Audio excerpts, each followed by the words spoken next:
गडचिरोली जिल्ह्यातील जपतलाई आश्रमशाळेतील सर्पदंश प्रकरणावरून आता राजकीय आरोप प्रत्यारोप सुरू झाले आहेत। काँग्रेस नेते विजय वडेट्टीवार यांनी या घटनेवरून सरकारवर निशाणा साधत विद्यार्थ्यांच्या सुरक्षेबाबत सरकार गंभीर नसल्याचा आरोप केला। यावर आदिवासी विकास मंत्री अशोक उईके यांनी प्रतिक्रिया दिली। विजय वडेट्टीवार यांचे भाऊ आश्रमशाळा चालवतात, हा प्रश्न त्यांनाच विचारा असे ते प्रसार माध्यमांना म्हणालेत। आश्रमशाळांमधील विद्यार्थ्यांच्या सुरक्षतेची जबाबदारी शासनातील अधिकारी आणि कर्मचाऱ्यांची असल्याचं सांगत चौकशी सुरू असल्याची प्रतिक्रिया दिली आहे।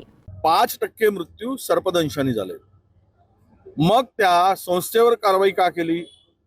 तुमची यंत्रणा काय करताय? तुमचे तपासणी करणारे अधिकारी काय करतायत? तुमचा एटीसी काय करतोय? तुमचा प्रोजेक्ट ऑफिसर काय करतोय?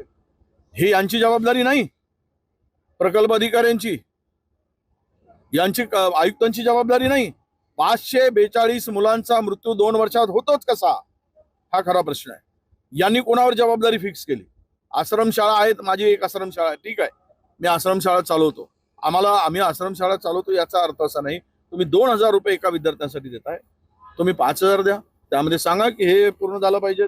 बरं, तपासणीमध्ये तुम्ही तुमचे अधिकारी पैसे घेऊन सगळं ओके करतात, हे कोण करायचं? म्हणून माझा अशोक उईकेंना हे आहे की आता सक्त करा, सक्त व्हा, जरा कडक व्हा, असं लेचापेचा करून काम होणार नाही। थोड्या वेळाने ते भाऊलाच विचारा, त्यांचे भाऊ अनुदानित आश्रमशाळा चालवते, हा प्रश्न भाऊला विचारायला बरं राहील।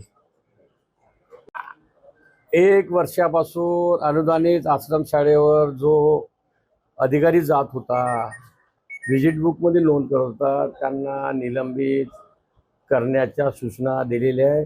तात्काळ त्यांना निलंबित करण्यात, याच्यात कुठल्याही प्रकारची शंका नाही, हायगय केलं जाणार।